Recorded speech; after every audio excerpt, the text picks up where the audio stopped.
Игра в бильярд– это любимое времяпрепровождение Льва Ачба. Несколько раз в неделю он с друзьями раскидывает шары на бильярдном столе, ловко прицеливаясь кием. При этом он признается, что играет хуже всех. А что еще делать на пенсии, говорит Лев Николаевич. Пенсия– это вечный отпуск, когда нет спешки и можно проводить время, как заблагорассудится.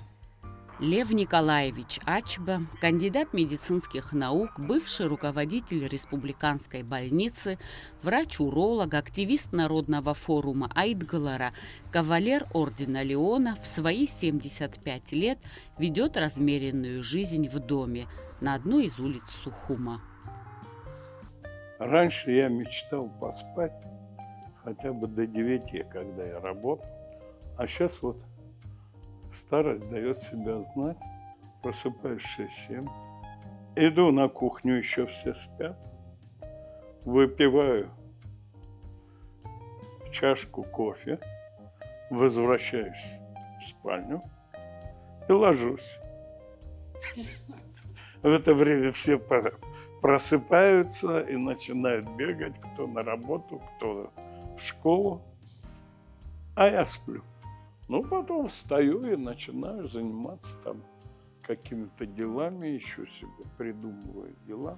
Скажите, вот у некоторых есть традиция идти на берег, кофе пить там, общаться на Брехаловку. У меня была традиция до прошлого года. Я утром вставал, садился на велосипед, ехал на набережную, там делал зарядку. Потом по этой набережной туда-сюда. А потом что-то я заболел, мне тяжело было ездить. Но сейчас вообще думаю возобновить эти свои утренние вылазки, мацион утренний, да. Вот это вот Брехаловку меня никогда туда не тянуло. Иногда, когда есть настроение, Лев Николаевич садится за руль своего автомобиля и проезжает по любимым местам родного города.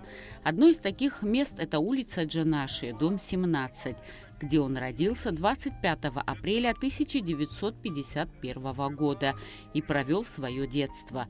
«Это мой любимый город, который я не променяю ни на какой другой», – говорит он. При этом отмечает, что столица сильно изменилась и меняется каждый день. Да, тогда это был такой теплый, провинциальный, уютный городок, где было мало машин. В общем, сейчас все лучше и лучше. У нас в городе есть красивейшие дома. Такие особняки, дома старой постройки. Если это все обновить, покрасить, почистить, покрасить, привести в порядок, я вам скажу, это будет город-музей. Дед Льва Ачба – человек-глыба, человек-легенда. Николай Батович Ачба – самый знаменитый абхазский винодел, основатель династии. Дружил с такими людьми, как Юрий Левитан, Марк Бернес, дирижер Одиссей Димитриадис и многими другими. Его знали в высших кругах Советского Союза. Еще в далеком 1916 году в Ачандаре без всякого образования по собственной технологии Николай Ачба построил спиртокурильный завод. После революции бывший князь устроился работать виноделом в первом абхазском совхозе. Наступили 30-е годы, темные времена. Чекисты повсюду искали врагов. В то время Николай Батович работал в Гагре. Приходит как-то к нему друг и говорит: «Николай, ты князь, пора тебе отсюда уезжать. Сегодня не уедешь, завтра тебя заберут». Он и переехал в Сухум, работал главным виноделом. Создал свое первое вино «Букет Абхазии», которое часто посылали Сталину в ЦК, в Политбюро. Как-то раз в 1938 году Николай Батович возвращался домой после работы, и подходит к нему незнакомец и говорит: «Сегодня не иди домой, тебя заберут». И ему пришлось уехать с одним из родственников без документов и практически без вещей. На поезде уезжать нельзя было, на машине нельзя было, могли там остановить. Он пошел прямо в морпорт, сел на первый же корабль И они поплыли. Вот так они плавали по этому Черному морю. Когда они пошли на третий заход, от Одессы до Батуми заходил, такой кораблик был. К нему подошел неизвестный человек и сказал: вам надо покинуть этот корабль, к вам уже присматриваются. Вы понимаете, вот Бог миловал. Он говорит: вот в Новороссийске сойдете со мной. Но дед подумал, что это провокация какая-то. Но этот человек оказался просто ангел-спаситель. Он им сделал паспорта. Новороссийский где-то там. Ну и вот так он спас. И вот так он бегал не бегал, он работал на Урале снабженцем. Причем так хорошо снабженцем работал, что его даже наградили медаль. Как это, труженика тыла. И до 1954 года. В 1954 году он вернулся, и мне было 3 года. И я этот момент смутно, как во сне помню, вечером он приехал на машине, то ли под Новый год, что-то было очень весело. Была радость такая. Вот такой дед был. Ну, еще не могу не сказать, что он потом работал главным технологом Абхазвинпромкомбината, работал успешно. Его вина были, там, его авторские вина были. Лыхны, Псов, Букет Абхазия и Чхавери. И вот это Лыхны, Букет Абхазии знала вся Россия. Лыхны отправляли в Кремль. Когда Николаю Батовичу пришлось спешно покинуть Абхазию, оставив в Сухуми супругу с 2 детьми, на хрупкие плечи Веры Михайловны Анчабадзе легли все тяготы. Она одна занималась воспитанием сына Владимира и дочки Лейлы. Поколение, которому принадлежала Вера Михайловна, было особое. Это люди, пережившие страшные репрессии и тяготы войны. Но, несмотря на все сложности, они сумели сохранить приверженность к общечеловеческим ценностям и не очерстветь. Вот эту вот женщину, я не знаю, кого-то при жизни называют святыми. Вот она именно из той породы. Вот святая женщина. Она вся жила для других. Для своих детей, для внуков, для семьи. Все. И вот умирая, уже совершенно больная, истощенная. Она беспокоилась, как там внуки, как там Вовочка, ее сын родной, и так далее. С большой теплотой и любовью вспоминает Лев Николаевич свою легендарную маму Лейлу Ачба. Лейла Николаевна – достойная преемница своего отца, человек, внесший без сомнения самый яркий вклад в воспитание и образование абхазской молодежи конца 50-х и начала 70-х годов. Еще до того, как она стала руководителем Сухумской школы-интернат, она была директором педагогического училища. Там она воспитала целую плеяду известных абхазских писателей. А в 60-х годах, когда строилось здание интерната, Лейла Николаевна принимала в нем активное участие. Также организовала учебный процесс и затем стала директором этого учебного заведения. Она привезла откуда-то этих архитекторов, художников. Художники облагородили там. Там олень есть такой. И еще что-то было. Я не помню. Разбили парк. Все было нормально.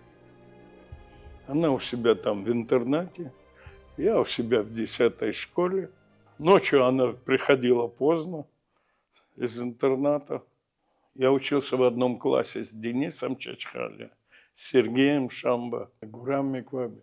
Первого выгнали Дениса Чачхали. Но он был невозможен, ужасно. И его отец Кершал, по-моему, пришел к матери и сказал: я тебя прошу, Ляля, спаси моего сына, возьми. Она его взяла. А буквально через 2-3 месяца, ну, там произошел один глупый инцидент случайный, детский. И она меня забрала туда. И вот там уже я, конечно, был у нее под надзором. Мы туда пришли, там не потому, что там ее боялся я или Денис, сорвиголова, а потому что там совершенно другая атмосфера была. Слушайте, там были такие преподаватели. Там был великолепный математик Харлампий Кузьмич Спирантий, грек, который кричал: «Двойка, двойка, двойка». Там был Ким Халилович, преподаватель Реджебов, физик. Там была Алла Васильевна. В общем, там был такой... И они нас сразу как-то захватили. Все, мы стали заниматься. Причем я был, как это, громоотвод, знаете, ставят от молнии, да? Она там на работе нервничается, если не сказать напсихуется. И тут приходит домой, и тут я, который пропустил там географию или историю. Не, историю мы не пропускали, географию мы пропускали. Еще что-то там, химию могли. И вот здесь я получил по полной программе. Вплоть до того, что я там мог убежать. Перед нами парк был, перед домом, парк Корченко, пионерский парк. Мог ночью туда убежать, потому что очень круто было. Ну, а потом-то я, уже будучи студентом, понимал, что все она правильно делает. Все ее замечания Пригодились, да? С причесыванием моей головы. Все было справедливо, конечно, и правильно.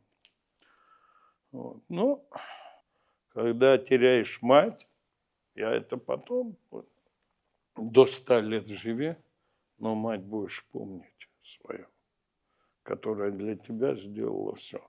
А эти интернатские, они ее благотворили, они ее называли мама. Крик в доме утром: «Где мои туфли?»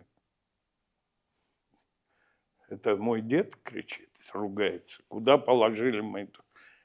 И мой дядя потом. А матери уже нет, она уже на работу уехала. Так вот, она их туфли воровала и везла в интернат ребят. Потому что там были дети, которые ничего не имели. Такие тоже. После того, как Лев Николаевич окончил школу, в 1968 году он без особых проблем поступил во Второй Московский ордена Ленина Государственный медицинский институт. «Не знаю почему, но специальность выбрал урологию», — говорит он. В Москве Лев Ачба обучался у блистательного врача-уролога, ученого, первопроходца в развитии важнейшей области медицины, академика РАМН, героя социалистического труда, трижды лауреата Государственной премии СССР, заслуженного деятеля науки России Николая Алексеевича Лопаткина. А мама хотела, чтобы я пошел в медицинский. Ну вот я и пошел. Да. Ну, она убедила меня. Ну, еще там дома все убеждены. В принципе, я не жалею, конечно. Это большой, сложный путь я прошел. Медицина – это такая вещь, как это говорят. Жизнь пройти, поле перейти, а медицина – минированное поле перейти. Ну, это серьезно. Учился, да как все студенты учились, весело, шумно, с инфарктами перед каждой сессией, с прединфарктным состоянием. Но все это было прекрасно. 6-й курс у нас был интернатура, тогда была. А я натихаря пошел в урологию. Я уже с 4-го курса выбрал эту урологию. После института в 1974 году по распределению он попал в Тамбовскую область, но там ему как-то удалось договориться и вернуться на родину. 2 недели проработал в туберкулезной больнице фтизиатором-урологом. Затем 2 года ординатуры и еще год творческой работы для завершения кандидатской диссертации.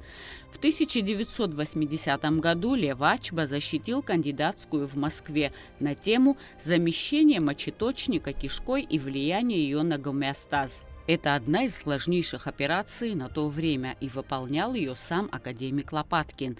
Лев Ачба ассистировал ему почти на всех его операциях. После защиты Николай Алексеевич предложил своему студенту остаться в Москве и заведовать отделением урологии, но молодой врач мечтал вернуться на родину и все полученные навыки и знания применить у себя дома. Сначала он устроился во 2-ю городскую больницу, но затем перевелся в Гудаутскую районную больницу. И я не пожалел ни одной минуты, что я туда поехал. Я смог воплотить в жизнь, и никто мне там палки в колеса не ставил. Никто не мешал. Весь этот коллектив мне помогали.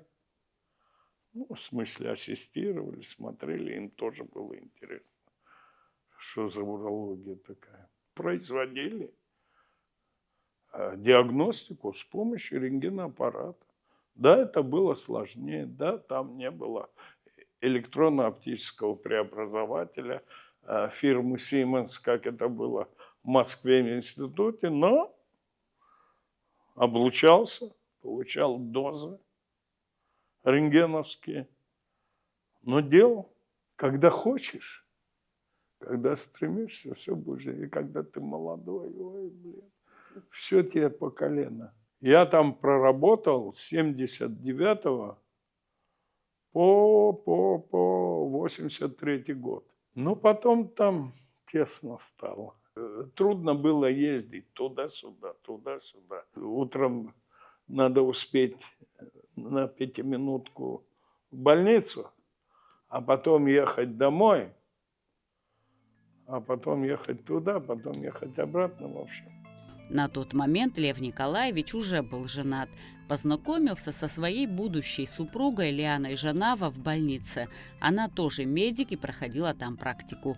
Она училась в Гродном, в Белорусском мединституте по специальности акушер-гинеколог.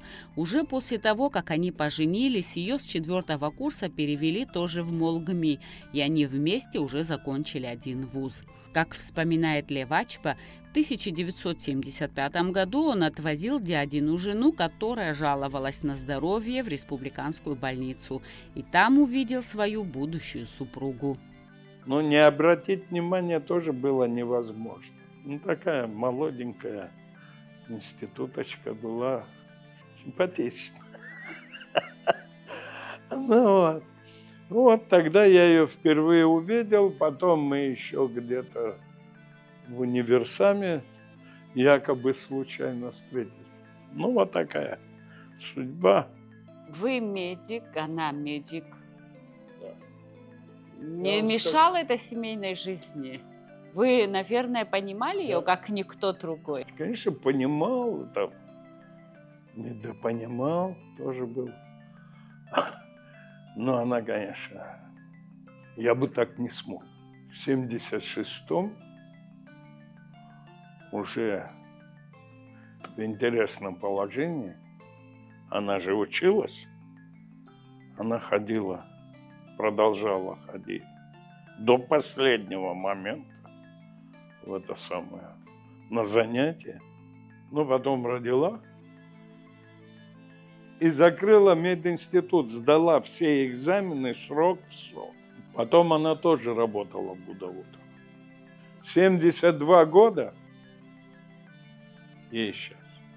Она работает. Вчера пришла, уставшая. Я говорю, что такое? Ох, мы такую опухоль удалили огромную. Она, конечно, очень сильная. Очень сильная. Ее на все хватает. На работу, на меня, на внуков, на своих детей, сыновей, на невесту. Не, я ей говорю, слушай, Мне уже тошнит от того, сколько ты работаешь. Так, 1 на 1, говорю по секрету. Остановись, отдохни. Но она меня не слушала. И до сих пор не слушает. После Гудаутской больницы Левач попытался устроиться в республиканскую больницу, но это оказалось очень сложной задачей. Для этого ему несколько раз пришлось лететь в Тбилиси. Все хотели, но не могли помочь, вспоминает он сегодня. Говорили, что нет мест. В конце концов, ему все-таки удалось устроиться в республиканскую больницу в отделении урологии. И это было его счастливое время.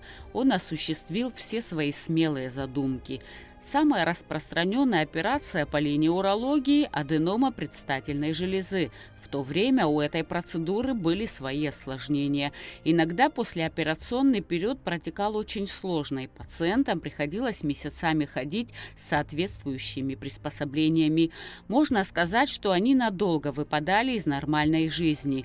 По той методике, которую начал оперировать хирург Левачба, послеоперационная реабилитация была в разы меньше. Показатели после нашей операции.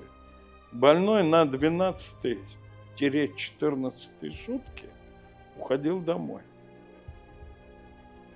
После их операции часто бывало, что они там лежали по 2 месяца.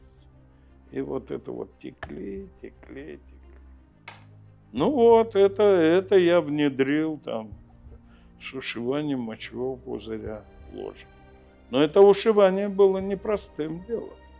Это было сложное дело. Там, в глубине, это все правильным швом, вворачивающим. Ушить это ложе 2, 3, даже иногда 4, в зависимости от размеров этой аденомы. Наложить эти швы, а оттуда поддает кровь, и ты должен это все сушить и одновременно шить в глубине. Это не так просто было сделать.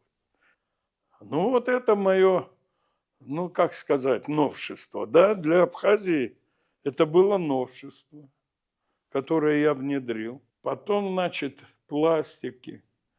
Пластик – это пересадка мочеточника в мочевой пузырь. Отсекаешь там сужение, и ты пересаживаешь по новой. Это сложная такая технически тонкая операция. Это я стал делать, это они не делали здесь. А в 1985 году уже была такая демократия вовсю, да. Я занял у одного человека деньги, потому что своих у меня никогда не было, и поехал в Москву. Там у меня были знакомые, через кого-то как-то я вышел на одного человека и привез в Сухум, в республиканскую больницу, 2 аппарата, ультразвуковых аппарата. Таких аппаратов в Сочи не было. В Тбилиси был 1 аппарат. В Краснодаре был, по-моему, а может и не было. А у нас было уже 2. Это 1985 год. В 1986 году вот это вот мне мой товарищ из Москвы привез, я ему написал, все по каталогу выписал. Он привез мне оборудование для эндоскопической хирургии, вот этих урологических операций. Эндоскопические стал срезать, как сейчас делают, стал срезать опухоли мочевого пузыря, аденомы предстательной железы, и так дальше. Там дробить камни мочевого пузыря без операции. Там изнутри. Вот. Извините, сейчас они на экране видят весь процесс, да. А тогда такой... Тогда не было этого. Я смотрел в тубус, Ну, там все было видно, но все гораздо уже и сложнее.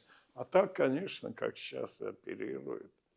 Сейчас, как Анрик Шоу сейчас оперирует. Он большой молодец, он здорово оперирует. Это внедрил. С помощью ультразвуковых аппаратов мы не только диагностику делали, там, печени, желчных путей, поджелудочных, камней в почках и желчном пузыре. В общем, все органы внутренние. Мы еще и дренировали это под контролем ультразвукового экрана. Был у нас такой датчик для пункции. Легкие дренировали, почку дренировали, желчный пузырь, если больной был неоперабельный, если он был тяжелый, оперировали. Перикард даже отсасывали это самое жидкость из перикарда, а из плевры уж тем более. Ну, вот такие вещи мы делали. Ну, конечно, это было... Тогда все это на ощупь делалось. А мы под контролем экрана. Это было большое дело. Как известно, к тому времени грузино-абхазские отношения в Абхазии подходили к своей кульминации. Взрывоопасная ситуация была в каждой организации, республиканская больница не была исключением. Из 700 врачей всего лишь 11 были абхазами. И, конечно же, каждый из них чувствовал на себе ненавистные взгляды грузинских радикалов, а тем более Лев Ачба, который являлся активистом Народного форума Айдгылара и участвовал во всех событиях того периода. После событий 1989 года во второй школе ему даже устроили судилище в больнице. Чудом ему удалось избежать наказания. Лев Николаевич понимал, что обстановка накалилась настолько, что работать стало невозможно. После того, как так называемый Совет трудового коллектива, который состоял из одних грузин, уволил главврача Арсена Тарба, Лев Ачба, понимая всю сложность ситуации, написал заявление и уволился. Тогдашний министр здравоохранения, переговорив с Владиславом Ардзенбо, назначил Льва Ачба исполняющим обязанности директора клинико-диагностического центра, который планировали построить. А дальше была война. В начале войны султан Сосналиев назначил Льва Ачба начальником медицинской службы армии, затем его сменил Отар Осия, а Владислав Ардзенбо поручил ему шефство над группой казаков, приехавших нам на помощь благодаря Николаю Джону и самому Льву Ачба, которые ездили к ним на переговоры. И вот я фактически был между ним и казаками этой сотни, и там остальные дела с воспитанием, с обмундированием, с боеприпасами и так далее, и с их проживанием. Это все я отвечал. То есть они были как бы, я был к ним прикован. Как освободили вот эти те знаменитые кадры, которые вы обнимаете там. Геннадий Чанба, комбриг 2-й бригады. А там дело в том, что там еще с той стороны еще должны были подойти казаки во главе с походным атаманом Ратиевым. Так он сказал, что он придет. Но он не пришел. К сожалению, а может быть не к сожалению, но на границе меня встретили мои казаки, которые участвовали во взятии Гагры, накинули на меня черкеску. Мы с ними там пили шампанское, там, где стояла вот эта стела. Стела стояла, вот там мы сидели, пили, курили, смеялись, радовались.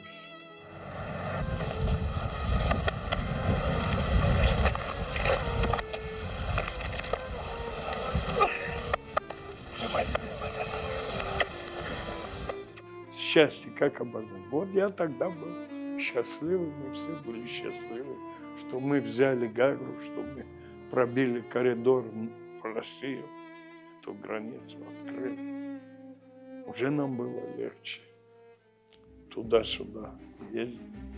Понимая всю сложность с доставкой раненых с фронта, он решил организовать медико-санитарный эвакуационный госпиталь. Необходимым медицинским снаряжением и медикаментами были оборудованы 2 поезда. Расчет был такой. Один состав останавливается в тоннеле в Эшере в 150 метрах от амбулатории, куда привозят раненых из Гумисты. В амбулатории оказывали первую помощь, затем их на носилках подносили к поезду, который уезжал с ранеными. Особо тяжелых оставляли в Афонском госпитале, остальных везли в Гудауту. А в это время в Афоне стоял другой состав, который тут же отправлялся в Эшеру за следующей партией раненых. Во-первых, резко сократилось время доставки раненых. Во-вторых, они у нас уже ехали под капельницами, ведь были большие кровопотери, под капельницами, перевязанные. То есть нужную помощь они Да, они получали нужную помощь. Вот. Это было, я считаю, мы так хорошо тогда многих спасли. Один там был страшный случай. Это ранение в грудную клетку было. Парень молодой. И там это 5:45, она, видно, ему нафаршировала все. Я стал слушать, не слышу дыхания. Он лежать не мог. Я под него подсел, где эти носилки стоят. И вот так вот мы с ним ехали, а я этому сказал: гони, что есть силы. Он машинист. Я его держу вот так, поддерживаю. Он мне говорит: доктор, я умру. Я говорю: да нет, ну не бойся, сейчас мы уже скоро. Недолго, уже близко. Он мне говорит: доктор, у меня сын родился.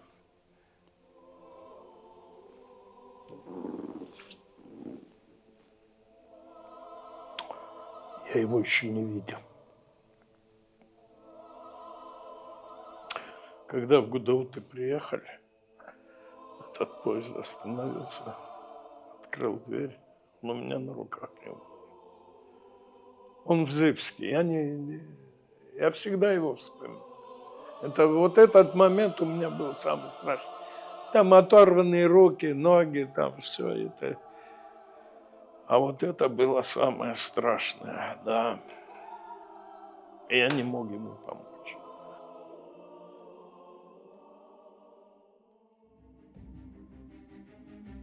Когда началось полномасштабное наступление на Сухум, Лев Ачба предусмотрительно организовал полевой госпиталь и, как оказалось, своевременно. Туда бывало привозили на КАМАЗе по 25 человек. И всех нужно было спасать, и медики делали для этого все возможное и невозможное. Палатку натянуть, лампочки повесить. Носилки приносишь, раз на это самое, на поручни ставишь, все, и работай, чтобы можно было работать с больным. Ну вот так.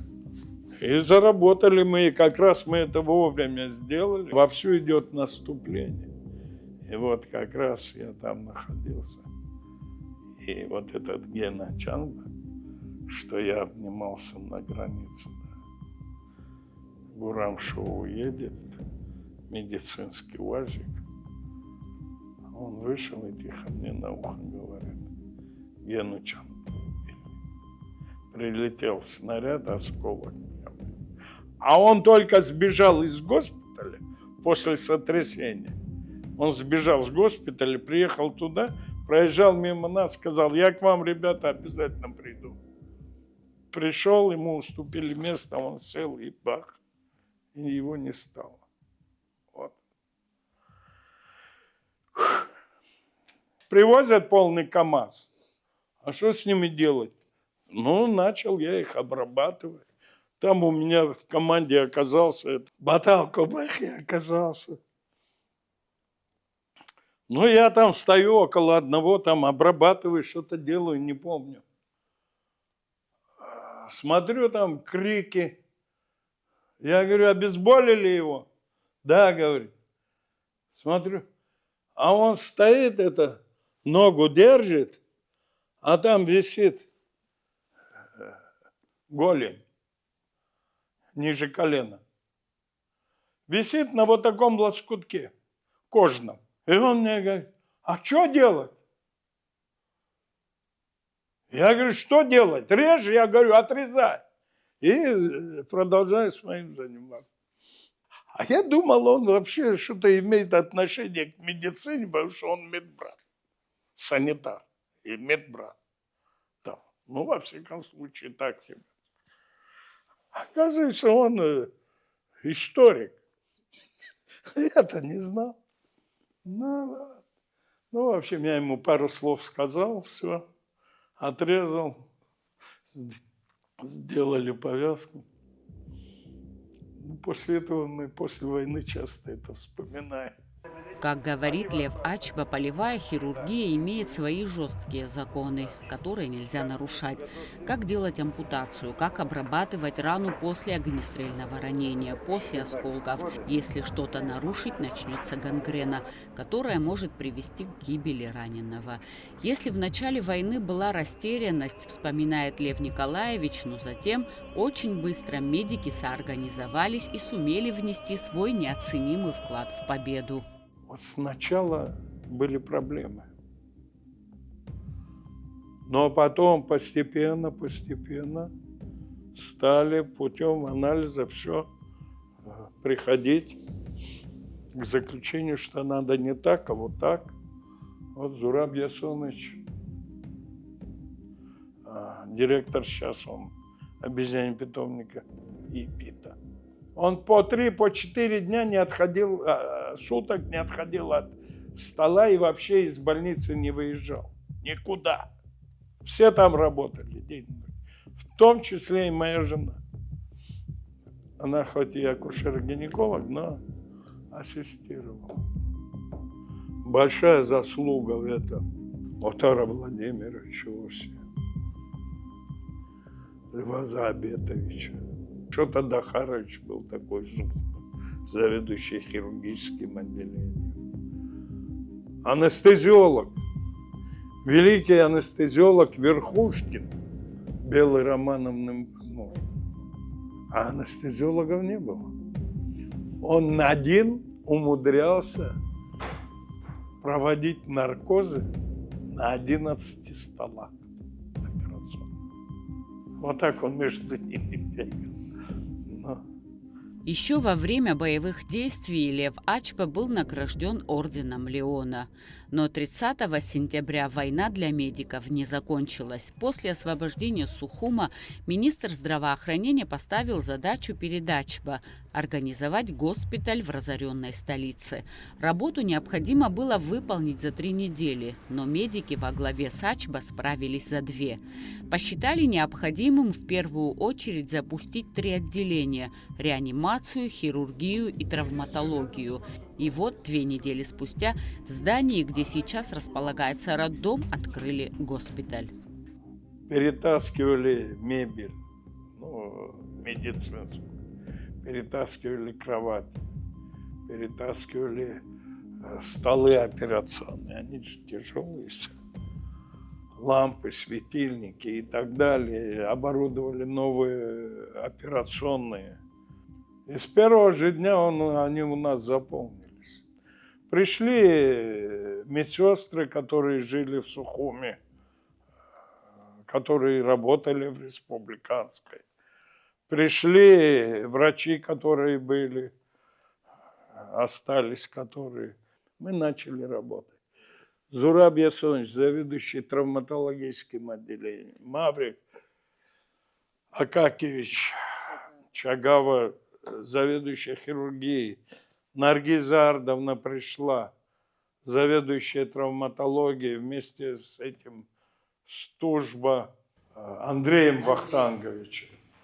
Потом Свинухов приехал, нейрохирург. Очень много было черепно-мозговых травм тоже. Он оперировал их. Вот так, и как закрутилось это, было полно огнестрельного ранения. Это уже война кончилась. Мы уже встали там, в Загале, на Ингоре. огнестрельные ранения, минно-взрывные. Ноги отрывало, руки отрывало, глаза выбивало, черепно-мозговые травмы. Ну и все такое. Ну вот и мы пахали и пахали, пахали и пахали. Я потом говорил, для всех война кончилась 30 сентября 1993 года, а мы еще 4 года после этого утопали в крови. Нагрузка какая была на врачей. Врачей-то тоже не было. 1-2 человека, 1-2 человека. Света не было, воды не было, канализации забиты. Ну, вот так мы и работали, холод был. Работали. Потом к нам из Башкирии приехала бригада врачей. Вот они нам тоже помогли, хорошо мы работали, они тоже работали. Но это была неоценимая помощь медиков из Башкирии. Это мы не забудем никогда. После войны, несколько лет спустя, когда все встало на свои места, Лев Ачба стал главным врачом республиканской больницы. В то время больница находилась в плачевном состоянии. Ремонтные работы здесь начали проводить только в 2009 году. Под руководством Льва Ачба здание сконструировали совсем по-иному, чем было раньше. Надстроили 4-й этаж, сделали операционные блоки по всем специальностям – нейрохирургии, травматологии и эндоскопической хирургии. Расположили реанимацию так, чтобы она была максимально близко к операционным. Нашли место для отделения сосудистой хирургии, нейрохирургии, травматологии. И главное, пока шли ремонтные работы, врачи не остановили и свою работу. Первая часть корпуса, где шли работы, а мы были во второй части, это при мне закончилось строительство, и мы перешли туда, и все стали работать, все службы.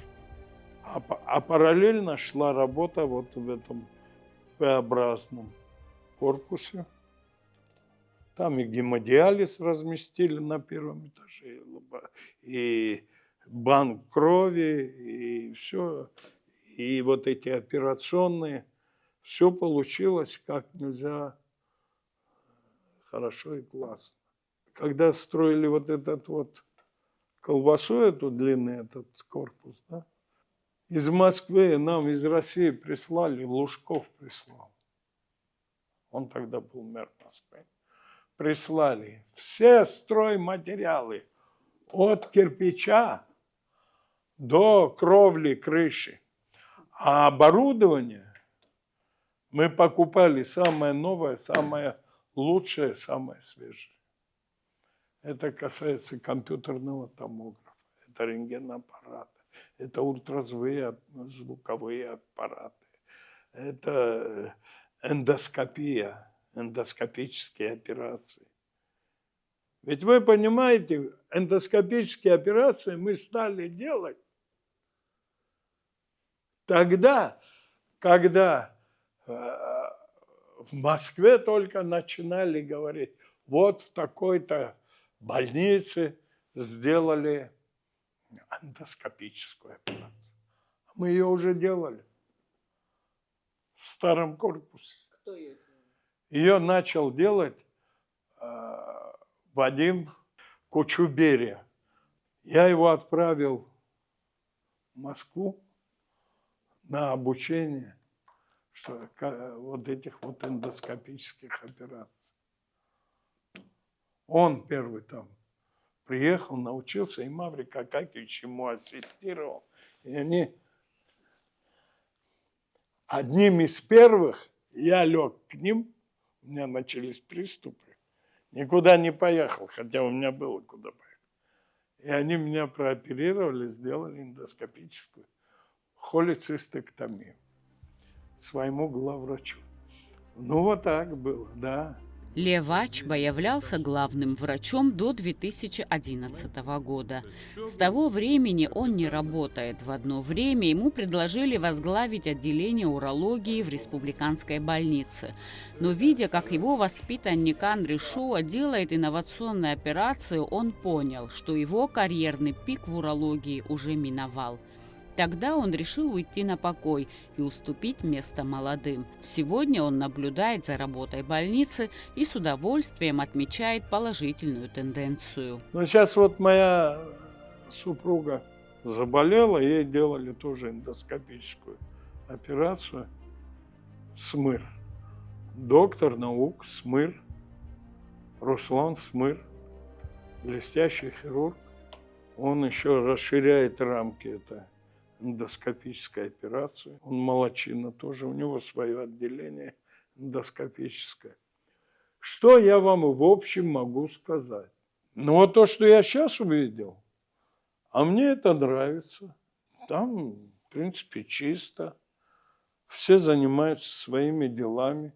Я знаю, что там есть прекрасные специалисты по эндоскопии, по урологии, по сосудистой хирургии. Но реанимация это уже ясно давно. Нейрохирург там новый приехал, наш Абхазович. 25 апреля Лев Николаевич Ачба отмечает 75-летний юбилей. Конечно, в канун дня рождения человеку свойственно поднимать философские темы, вспоминать прошлое, анализировать жизненные этапы. 75 – это, конечно, много. Это достаточно много. Но это очень мало. Если ты здоровый, нормально себя чувствуешь, это хорошо. Это мало. А если у тебя начинает что-то портиться, это, конечно, немало. Сейчас в чем ваш смысл жизни? Мой смысл жизни, я думаю, что я все самое интересное уже прошел. Довольно-таки неплохо, как я считаю, освоил свою специальность уролога. Сделал то, чему я научился вот в Москве. Все свои операции дошел до достаточно высокого уровня. У меня супруга молодец, которая до сих пор работает. Я, как вижу, неплохо работаю. Ее любят там в коллективе и ценят. У меня 2 сына. У меня 2 внука и внучек, 2 из которых пошли по нашей с бабушкой линии. Ну вот, учатся они хорошо. У меня есть друзья, с которыми я встречаюсь, общаюсь. Как вы назвали бы свою жизнь? Жизнь пройти, не поле перейти. Есть и то, о чем вы сожалеете? Да, конечно. Не буду я все это раскрывать. Может быть, если я успею, напишу книгу. Как отметить свой юбилей? Стол, видите, длинный. Мы бы здесь все поместились бы. 2-3 семьи. И тихо, спокойно провели бы. Я один, а они все против меня. И они победили. Вот теперь они хотят идти в ресторан. Если вы окажетесь перед Богом, да, что вы ему скажете? Я покаюсь, что я не верю в Бога. Но, оказывается, я ошибался. А так я ему сказал бы: спасибо, Боже, что, оказывается, с твоей помощью я прожил интересную и хорошую жизнь. Главный признак счастливого человека – это позитивный и благодарный взгляд на жизнь. Настоящий единственный момент истины. Прошлое – всего лишь воспоминание, будущее – ожидание. Лев Ачба охарактеризовал свою жизнь так: жизнь прожить, не поле перейти. И главное, говорит он, жизнь продолжается во всем своем многообразии. продолжая увлекать меня своими удивительными событиями.